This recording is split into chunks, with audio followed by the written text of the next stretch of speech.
Ah, Milka.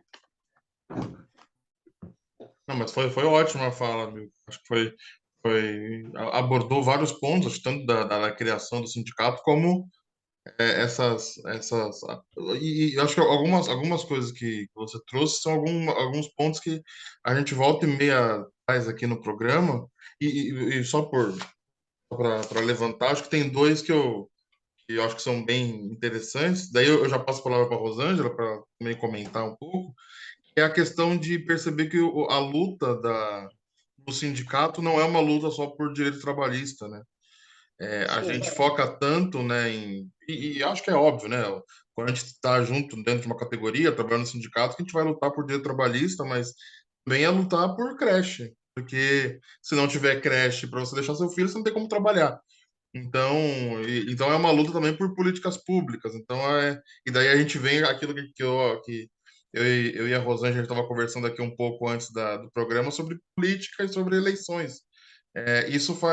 Eleições fazem todo sentido para a categoria também, porque é o momento da escolha de políticos que podem fazer políticas públicas ou escutar as demandas da categoria, né? Então, a luta da categoria não é simplesmente, eu quero mais dias de férias, aumentar o salário. Isso é importante, isso é fundamental.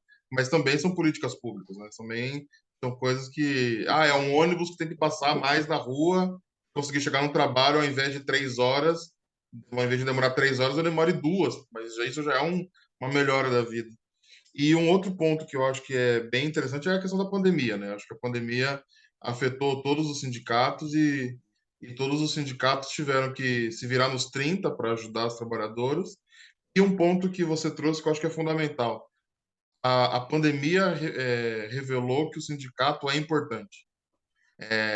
Quando a trabalhadora doméstica se viu com fome, sem uma cesta básica e não conseguia pegar a cesta básica na prefeitura, no governo do estado, ou em outro lugar, ela procurou o sindicato e o sindicato estava lá também para ajudar. Eu acho que nesse momento, como você disse, desde o golpe de 2016, né, desde a vida do Temer, onde sindicatos, negócio de trabalhador é tudo errado, essa ideia de, olha, estamos aqui na hora do maior aperto que acho que a gente já teve nas nossas vidas, assim, ó, a gente está aqui para dar uma cesta básica, um kit de higiene.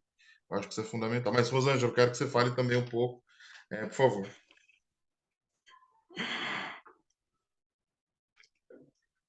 então, Caiutan Venerando e Milka Martins. Milka sabe que eu sou apaixonada por ela. Quando eu ouço Milka falar, não me incomoda nem um pingo, porque eu gosto de ouvir Milka falar, que Milka fala com a experiência da vivência, com a prática do trabalho e a prática do trabalho no sindicato. Como eu disse, né, na minha fala inicial, eu não conhecia ainda o sindicato. Eu chego ao sindicato em 2018, a convite de uma companheira do outro coletivo que eu faço parte, que é o coletivo de mulheres do Lemarx, da UFBA, e nessa época eu estava fazendo meu TCC, né, porque como vocês me apresentaram, eu sou também formada em pedagogia, mas estou trabalhadora doméstica, profissão essa que já são há 27 anos, mas ainda assim eu não conheci o sindicato. Eu tenho 45 anos hoje. Aí a Marlene, essa grande companheira do sindicato, que foi professora da Creuza, quando a escola que a Milka falou aí, que Creuza ia para a reunião, foi a escola que depois a Creuza foi estudar, era a escola que tratava das questões sociais e tinha professores e professoras lá que ensinavam aquelas pessoas que elas deveriam se unir para transformar a sociedade. E aí Creuza vai estudando, vai aprendendo com aqueles professores, e aí ela tem o interesse maior ainda de chegar lá também e formar um sindicato. Porque a escola ela tinha esse cunho, né? Essa escola existe até hoje, ela não está mais assim, com essa pegada, né? Embora ela ainda tenha o curso Educação de Jovens e Adultos no noturno, mas aqueles professores e professoras que estavam lá com essa questão muito latente social, infelizmente não estão mais lá. Muitos já se aposentaram, a Marlene mesmo, ela foi ensinar em outros locais, e aí ela não está mais lá, mas graças a Deus está com a gente faz parte do coletivo e também é uma das pessoas que me instruiu a conhecer lá o sindicato, a adentrar na luta, e ela disse: Rosa, você, como tem potencial para líder, com certeza você vai ajudar muito o sindicato. Eu não quero que você vá lá só conhecer, não. Vá lá, se sindicaliza, entra aí. Então, quando eu cheguei lá, que vi a força que esse sindicato tem, e ainda com essas mulheres, aí eu tive o grande prazer de conhecer a Creuza, conversar com ela na cozinha, e ela contar essa história linda que Milka contou aí, resumidamente, porque se você parar para ouvir Creuza também, você vai querer ficar horas e horas ouvindo, porque ela conta essa experiência dela e termina te motivando para querer estar lá à frente desse trabalho também. E aí, realmente, quando eu cheguei lá, que conheci, logo eu quis me sindicalizar, mas não entrei na luta logo de cara, não. Fiquei ainda pensando se ia ou não ia, por causa desse processo de TCC também, que tomou muito tempo, mas também quando entrei, mergulhei de cabeça, de corpo, mente e alma, porque realmente é isso aí que Milka diz. É uma força que aquele sindicato tem, e o importante mesmo foi ver agora, durante a pandemia, porque isso eu posso dizer bem de perto, né? Porque foi quando eu me aproximei mais do sindicato, foi justamente nesse período de pandemia, que vi quantas mulheres precisavam daquele apoio. Muitas companheiras minhas mesmo, sabendo que eu já estava tendo contato com o Creuza, e aí ficaram nessa, como a Milka falou aí, sem emprego, sem saber como é que ia colocar comida na mesa. E aí chega o sindicato com esse trabalho social na doação de cestas básicas. Entraram também, né? A gente também entrou na campanha do absorvente, porque existe uma coisa chamada pobreza menstrual, que até bem pouco tempo atrás não era discutido sobre isso, e o sindicato está bem à frente, porque, como a Milka já falou aí, não é somente a questão, e você também, Cailton, não é aquela questão apenas de brigar pelo salário da trabalhadora doméstica, para que ela tenha a carteira assinada, para que ela tenha os direitos garantidos. É isso e muito mais que isso. É buscar mesmo a questão social, é buscar que tenha creche, como a Milka falou, porque a gente se preocupa profundamente com essas questões, porque elas estão ligadas a nós. Como é que a trabalhadora sai para cuidar dos filhos de outra pessoa, que muitas vezes são filhos até mais velhos do que o que a trabalhadora doméstica tem? Quando eu lembro mesmo da minha parte, eu saía para tomar conta de uma criança de 2 anos e deixei a minha de 6 meses em casa. E ela não estava numa creche. Eu tive a sorte de, nos primeiros tempos, a minha sogra cuidar, e depois minha sogra desenvolveu um problema de saúde, que não podia cuidar de nenhuma criança, e tinha a minha e mais a outra neta dela, então eu tive que buscar um lugar pagando para que minha filha pudesse ter o cuidado e eu pudesse trabalhar, mas ainda assim eu saía com o coração na mão, porque era uma pessoa que cuidou muito bem, mas não sei, né, que é aquela coisa de mãe, a gente sempre acha que a gente cuida melhor, né? E aí, como eu tenho o pensamento de, porque eu sou mãe, então eu vou ter que cuidar também do filho da outra pessoa, muito bem cuidado, mas aquela pessoa para quem eu trabalhava não estava nem aí se a minha filha estava num lugar protegida, se ela estava segura, não tinha isso. O importante é se preocupar com os filhos dos patrões e patroas. A gente fica em segundo plano. Quando a gente não tinha mesmo o direito da carga horária definida, gente, aquilo ali era uma coisa extremamente absurda. Muitas companheiras minhas chegavam no trabalho por volta de 6 da manhã e saíam 10 horas da noite. Estou falando por experiência minha também.